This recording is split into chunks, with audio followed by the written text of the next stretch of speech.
ayat-ayat Allah yang mengungkapkan diutusnya Rasulullah SAW adalah di surat Al-Anbiya ayat nomor 107. A'udzu billahi minasyaitonir rajim. Wa ma arsalnaka illa rahmatan lil alamin. Kami tidak mengutus engkau hai Muhammad illa rahmatan lil alamin, kecuali untuk memberi rahmat kepada seluruh alam. Para sahabat sekalian rahmatullah, rahmat dalam bahasa sederhana kita artikan kasih sayang, supaya orang ada rasa belas kasih antar sesama, kemudian tidak menghadirkan permusuhan antara satu dengan yang lain. Di sisi lain, di surat Al-Furqan ayat nomor 56, Allah menegaskan wa ma arsalnaka illa mubasysyiran wa nadhira.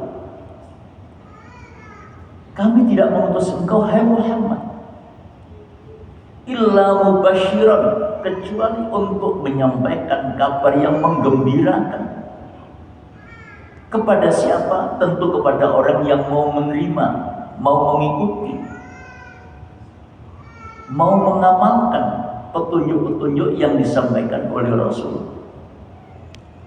Wa nadhiran, dan berisi peringatan, ancaman untuk siapa? Untuk mereka-mereka yang tidak berkenan untuk menerima, yang tidak berkenan untuk mengikuti.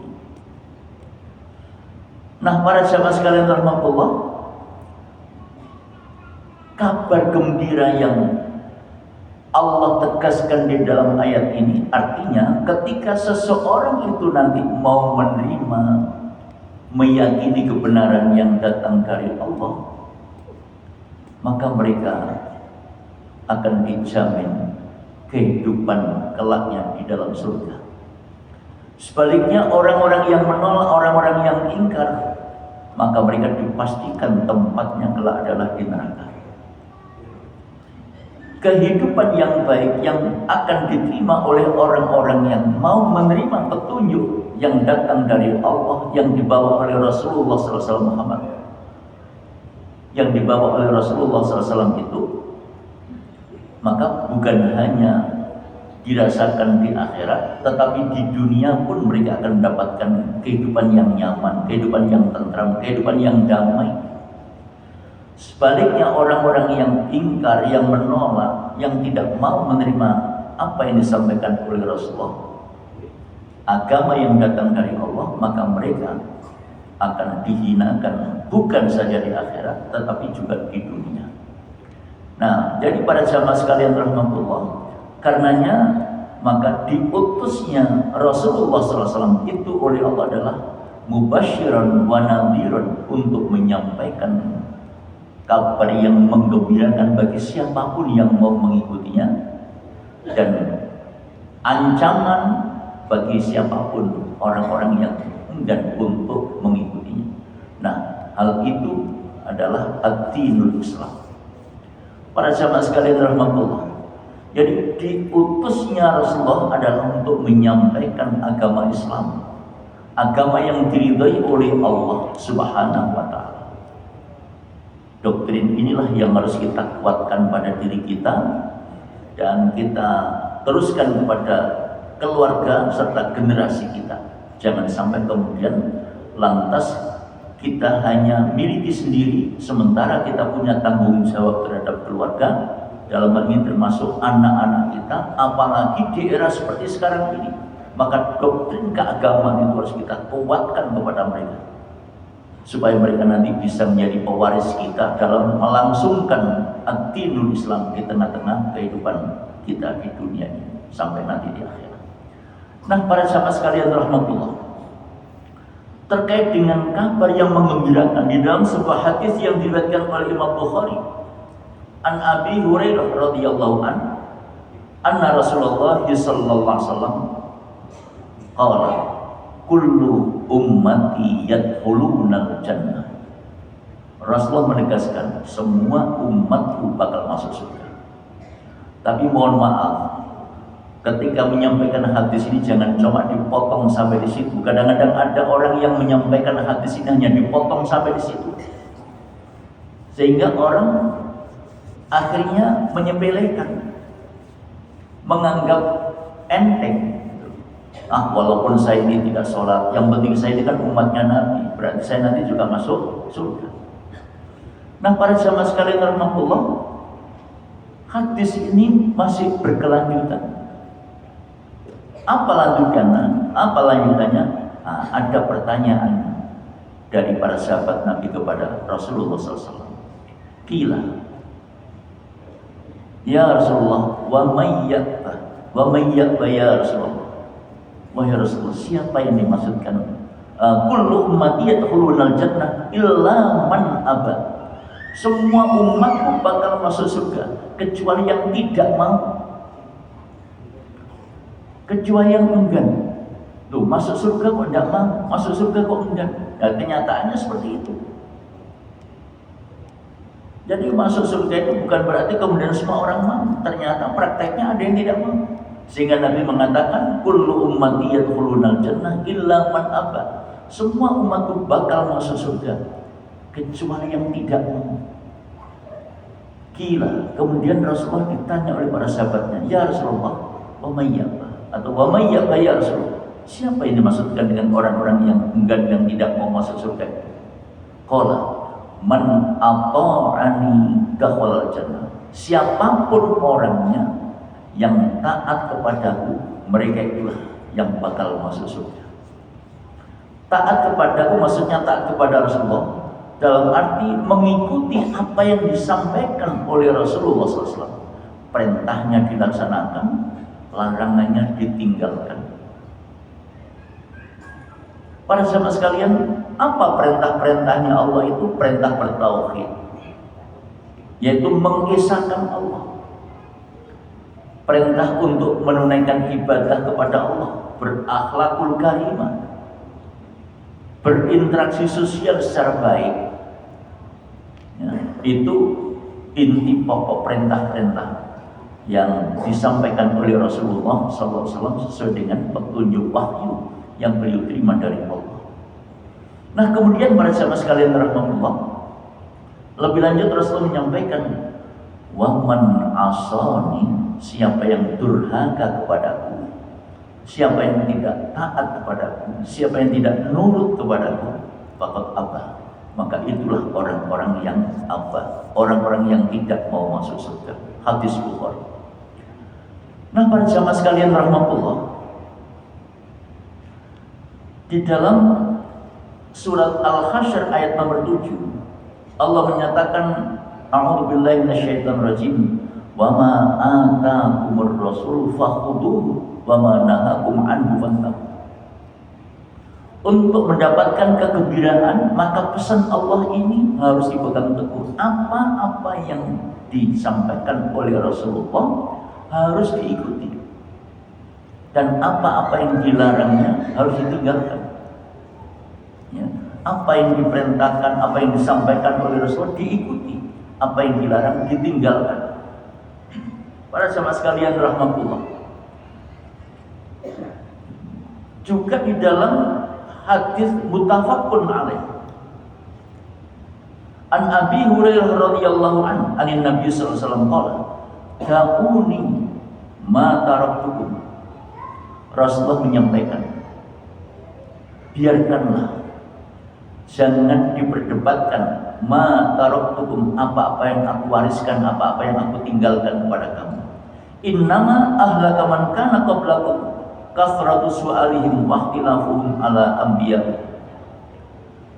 Karena sesungguhnya hancurnya, rusaknya masyarakat, rusaknya umat yang terdahulu itu adalah disebabkan mereka banyak tanya. Kenapa kita harus diperintah untuk sholat, misalnya kayak begitu? Kenapa kita harus diperintah untuk zakat? Kenapa kita diperintah untuk puasa dan seterusnya? Itu diantara hal-hal yang bisa dipertanyakan oleh mereka kala itu. Waqtilafuhum ala anbiya'ihim, dan mereka banyak melakukan penyelisihan dengan nabi-nabi mereka. Dengan kata lain, apa yang disampaikan oleh nabi-nabi terdahulu tidak banyak langsung diikuti, tapi kemudian bisa jadi dipertentangkan antara satu dengan yang lain. Maka kemudian Nabi SAW menyatakan, fa idza nahaitukum an syai'in fajtanibuh. apapun yang aku larang kepadamu tentang sesuatu, maka tinggalkanlah. Apa saja yang dilarang oleh agama, hendaknya kita tinggalkan. Wa idza amartukum bi amrin fa'tu minhu mastata'tum, dan apa saja yang aku perintahkan kepadamu, maka laksanakan sesuai dengan kemampuanmu. Hadis muttafaqun alaih. Di dalam surat At-Taghabun di sana ada ayat yang memerintahkan fattaqullaha mastata'tum. Bertakwalah kamu kepada Allah sesuai dengan kemampuan. Artinya tetap teguh menjaga keimanan, menjaga keislaman dalam situasi dan kondisi apapun. Misal para sahabat sekalian rahmatullah, dalam sebuah hadis dikisahkan seorang sahabat Nabi yang bernama Imran bin Husain. Imran bin Husain itu terkena penyakit ambeien. Kayaknya dia susah kalau sholat. Maka kemudian tanya kepada Nabi, ya Rasulullah, saya terkena penyakit ambeien. Bagaimana saya harus menunaikan sholat?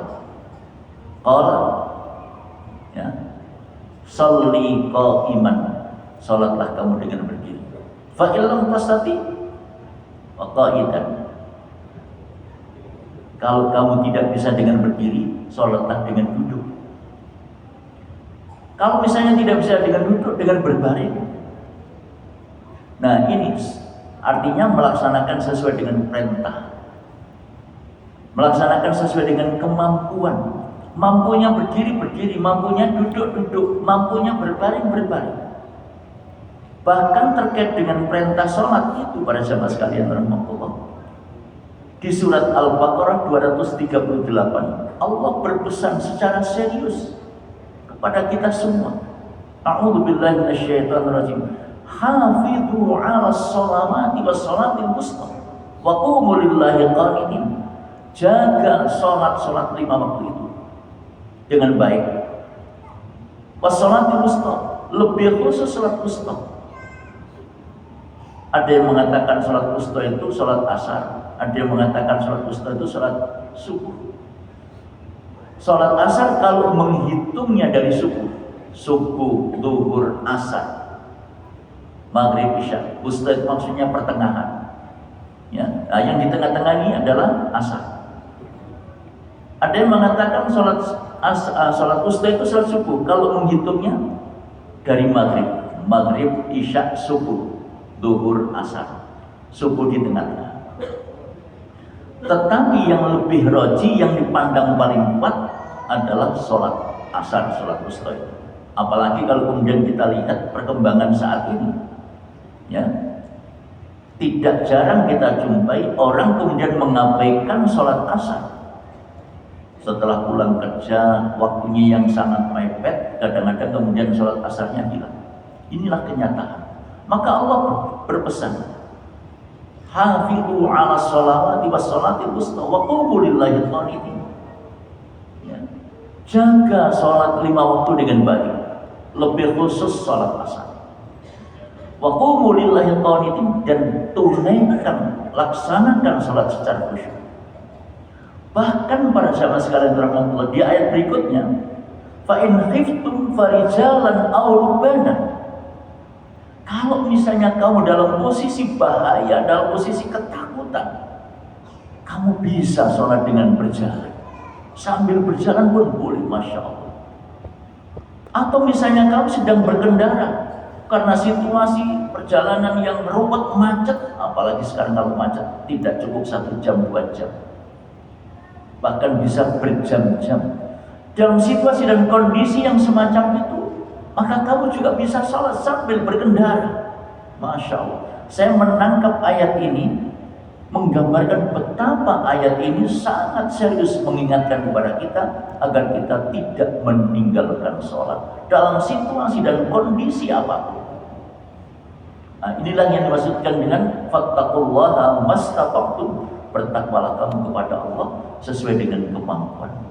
Tapi kalau sudah aman, kalau sudah tidak ada udzur, ya, maka tidak boleh kemudian semaunya sendiri sholat secara sempurna sebagaimana kita menunaikan sholat. Nah, para sahabat sekalian rahmatullah, itu apa itu namanya? Ketika